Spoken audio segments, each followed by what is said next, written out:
السلام عليكم ورحمة الله وبركاته. الحمد لله والصلاة والسلام أما بعد فأعوذ بالله من الشيطان الرجيم. بسم الله الرحمن الرحيم. لقد كان لكم في رسول الله أسوة حسنة.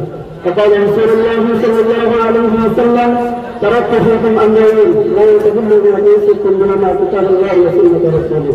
وكما قال عليه الصلاة والسلام. দক্ষিণ বাংলার ঐতিহ্যবাহী দারিদ্র্য মাসের সম্মান করতে আয়োজিত আজকের সেমিনারের সম্মানিত সভাপতি বিজ্ঞ বিচারক মন্ডলী, আমার সামনে অবস্থ বাংলা আরবের আন্তর্জাতিক আয়োজক ইউনিভার্সিটি ছাত্র ভাইরা সকলকে জানিয়ে আন্তর্জাতিক স্থান থেকে শুভেচ্ছা অভিনন্দন। আপনারা সকলে অবগত আছেন যে আজকে বক্তৃতার বিষয় নির্ধারণ করা হয়েছে সিরাতুন নবী সাল্লাল্লাহু আলাইহি ওয়াসাল্লাম। যদি আল্লাহ তাআলা তৌফিক দান করেন এই বিষয়ের উপর চিন্তিত পরিমাণ আলোচনা করা ইনশাআল্লাহ। আমি আমার বক্তৃতার শুরুতে সর্বপ্রথম শুকরিয়া জ্ঞাপন করেছি সেই মালিকের সামনে, যদি আদম সন্তানকে অজ্ঞতা অভ্রান্ত জ্ঞানের অন্ধকার থেকে উদ্ধার করার জন্য যুগে যুগে এর মাধ্যম করে আমি প্রদান করেছেন, সেই রাজ্যটা আদর্শ শুকরিয়া জ্ঞাপন করছি আলহামদুলিল্লাহ। মুহতারাম হাজিরিন, সিরাতুন নবী সাল্লাল্লাহু আলাইহি ওয়াসাল্লাম অর্থাৎ নবী করিম সাল্লাল্লাহু আলাইহি ওয়াসাল্লামের জীবনী আমি আমার বক্তৃতার শুরুতে আপনাদেরকে নিয়ে যেতে চাই সেই 1450 বছর পূর্বে। হ্যাঁ, আমি সেই 1450 বছর পূর্বের কথাই বলছি, যখন আমার সহজের অন্ধকারে নিমজ্জিত ছিল গোটা পৃথিবী, যখন জালিমের জুলুম ও অত্যাচারের অন্ধকারে আত্মবাদে চিৎকার করে বলছিল গোটা মানব জাতি, যখন নারী জাতিকে কেবলমাত্র ভোটের সামগ্রী হিসেবে ব্যবহার করা হতো, কন্যা সন্তানের জন্মকে দুর্ভাগ্যের মনে করা হতো, তাই তো কন্যা সন্তানের জন্মের পরে তাদেরকে জীবিত দাফন করে দেওয়া হতো। কিন্তু তারা মনে করেন আমি সেই যুগের কথা বলছি যে যুগকে আল্লাহকে দাফনের যুগ হিসেবে আখ্যায়িত করা হয়েছিল। ঠিক সেই মুহূর্তে এই লাঞ্ছিত এই অভিশপ্ত জাতিকে উদ্ধার করার জন্য মক্কার মরুভূমিতে রাসূল আরবী সাল্লাল্লাহু আলাইহি ওয়াসাল্লামের জন্ম হয়। নবী করিম সাল্লাল্লাহু আলাইহি ওয়াসাল্লামের আগমনের পর সেই মেঘের আড়ালে লুকায়িত সূর্যের আগমনের সাথে সাথে সেই বাতিলের রাজ্য সবগুলো চন্দ্র বিচ্ছিন্ন হয়ে গিয়েছিল এবং নিশ্চিত হয়ে গিয়েছিল সেই হাজার বছরের প্রজন্মকে অগ্নিশিখা। জেলার নারীকে পেয়েছিল তাদের মৌলিক অধিকার এবং শোষিত গোলামরা পেয়েছিল তাদের ভ্রাতৃত্বের অধিকার। মুহতারাম হাজিরিন, রাসূল আরবী সাল্লাল্লাহু আলাইহি ওয়াসাল্লামের জন্মের রাসূল আরবী সাল্লাল্লাহু আলাইহি ওয়াসাল্লামের শৈশবকাল থেকেই বিশ্বের শান্তি প্রতিষ্ঠার জন্য তিনি অপরাধের ভূমিকা রেখেছেন।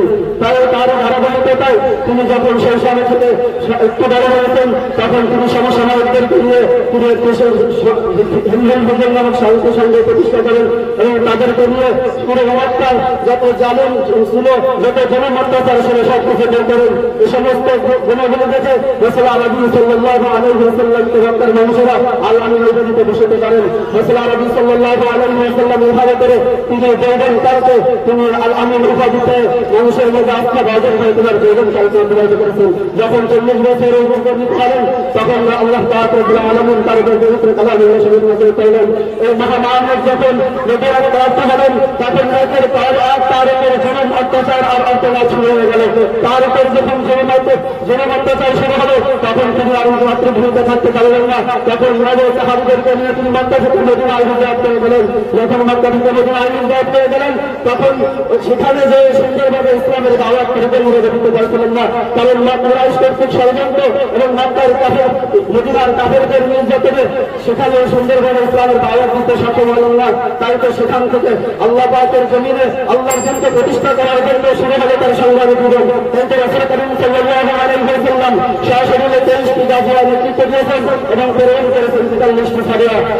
রাসূল করিম সাল্লাল্লাহু আলাইহি ওয়াসাল্লাম আল্লাহর জমিন আল্লাহর দিনকে প্রতিষ্ঠা করার জন্য রাসূল করিম সাল্লাল্লাহু আলাইহি ওয়াসাল্লামের একটি মাত্র হুকুমে সাহাবায়ে কেরাম রাদিয়াল্লাহু তাআলা আনহুরা তাদের বুকের কাদা রক্ত দিয়ে